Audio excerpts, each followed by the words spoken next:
Well, good morning everyone, and welcome to our evaluation workshop for the CAMI challenge here at the Isaac Newton Institute. I would like to thank you all for coming here, and I would also like to thank the Isaac Newton Institute for hosting us so that we can speak about this topic over the next 3 days. You probably all know what CAMI stands for, but just to briefly repeat, it stands for Critical Assessment of Metagenome Interpretation. And this is an initiative that was started around a bit more than 2 years ago. And why we think that CAMI is needed is because metagenomics and metagenomics and microbial community research is a very active area, and you know that it is thought to hold very large potential for various applications in medicine or biotechnology. And so there has been a lot of tool development to go along with that. And at the moment, we have method papers presenting these tools and their applications for different data sets. And these are evaluated using some simulated data sets, using various performance measures. And the thing is that at the moment the community hasn't agreed on standards on how to do these evaluations.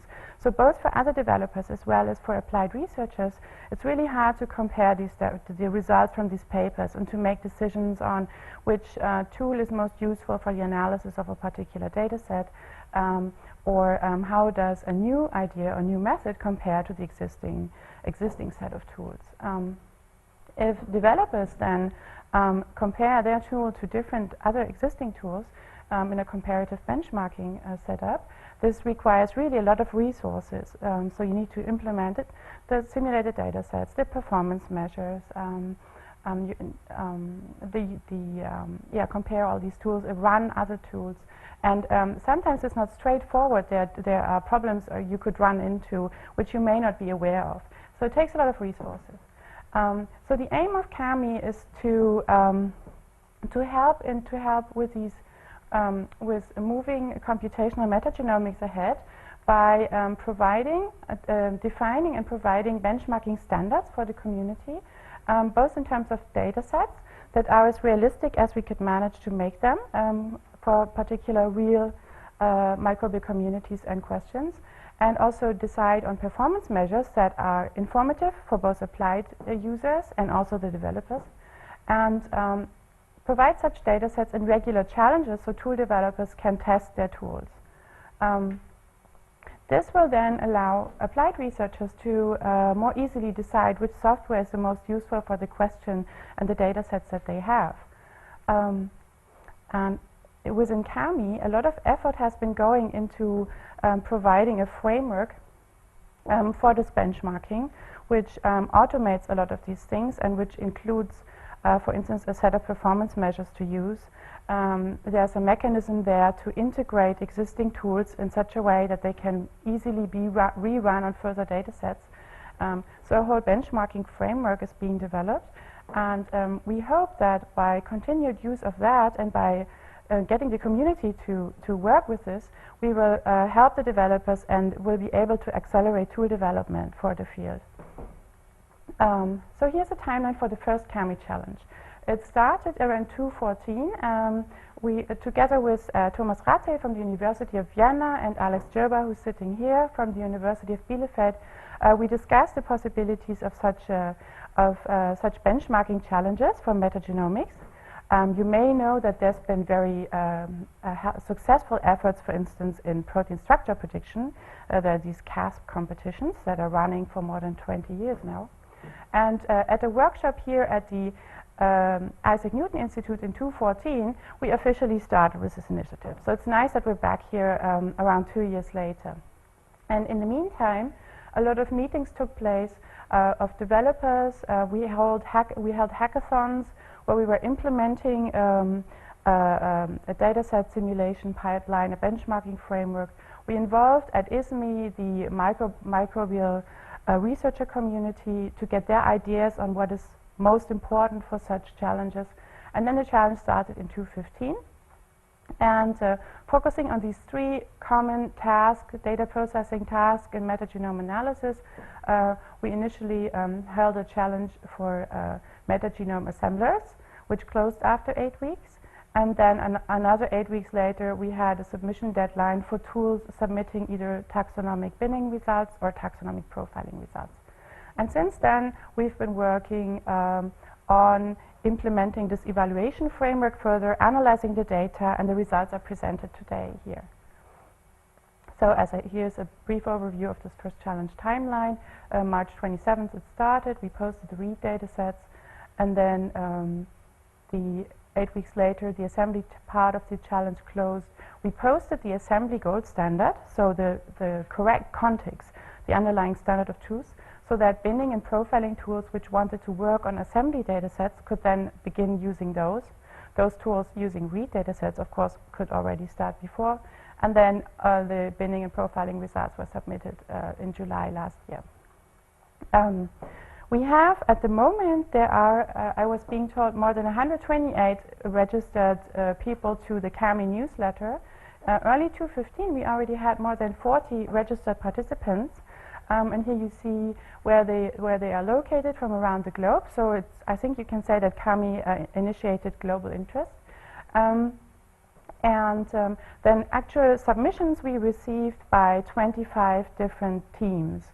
And I know from a couple of labs that they started to work with the data sets and then for some reason or another didn't manage to finish on time for this challenge.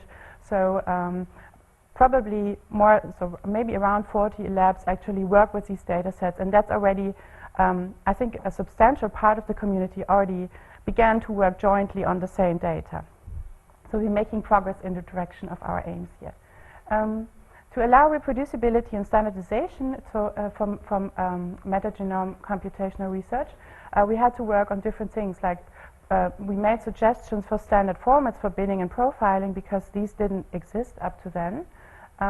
Standard interfaces for executing different tools, and here together with Michael Barton, Alex Gerber and Peter Bellmann were driving this direction here of the initiative here. They developed this bioboxes concept, which allows basically to package tools and use them in standardized units, and also the metrics are included in such bioboxes. And we encouraged during the CAMI contest developers to submit not just plain text files with predictions, but to actually submit their tools with the settings that they used in these bioboxes. And this is making this the contest results reproducible, which which is something that's a very high priority if you want to have research that is really meaningful and can also be later on tested, so the conclusions coming out of it, if there is ever any point of doubt about them. Currently, there's 25 tools, around 25 tools, maybe now there's one or two more, in bioboxes included within the CAMI framework. And the nice thing about that is that we will also be able to use this for benchmarking in future studies. That means if now developers want to test their new tools, they can already compare them against all of these tools, and developers who have already submitted their tool in a biobox can tweak it a little to always maintain the latest versions in there. So now I'm coming to the workshop agenda. This workshop is a bit unusual in its format in that we have both talks where people present results in their research surrounding the theme of CAMI. And then, but we also want to do a very hands-on, we want to do working groups and where we focus on really interpreting the results that will be presented today about the different challenges, and discuss them with the different developers who are also present here or who may listen in, and then come up with how to put the main conclusions to put into the CAMI manuscript. So these are the working group activities. We will define the working group activities after we've decided on the talks, or after we've listened to the talks. And then tomorrow there will also be presentations about the future of CAMI. So we want to continue this. We now have this nice framework established, and so CAMI at this moment is in a very good position to provide further challenges to the community, and we want to do this and in such a way that it's most useful and interesting to the developers, and for that we want to get the feedback from you. With that, I would like to also call Christy on the stage, who is here from the Isaac Newton Institute, who will say a few words about issues from the viewpoint of INI on our workshop. Brilliant. Thank you very much, Alice. Welcome to you all. I just wanted to sneak in, and I'll take about 1 minute, to have some of your time to say, this is really exciting what you're doing here. It's really interesting. It's not what normally happens at the Isaac Newton Institute. Normally what we have here is pretty much cutting edge mathematics, and just sort of the mathematics within it and the framework. What you're doing is different, but it's really interesting, and I think it's a really exciting opportunity for us because it shows how that we're embracing new ideas, new concepts. We're not just sticking with the old, what the Newton Institute's been doing for the past 20 years.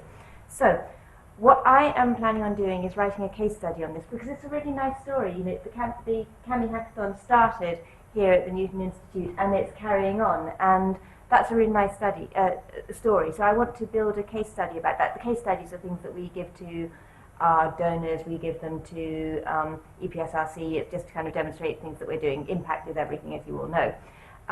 So you will see me kind of wandering around. I might pick some of your brains, ask some of you for some quotes later on. I might see if I can brutal out some of the photos from your earlier hackathons.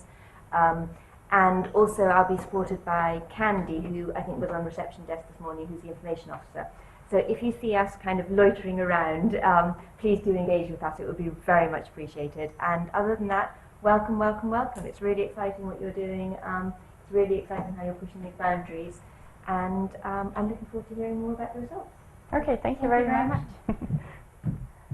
Okay, yes, so with that, I would like simply to say, let's get started. I hope we'll be really productive and, of course, also have fun here at this event. And yeah, hand over to Andreas Bremges right now.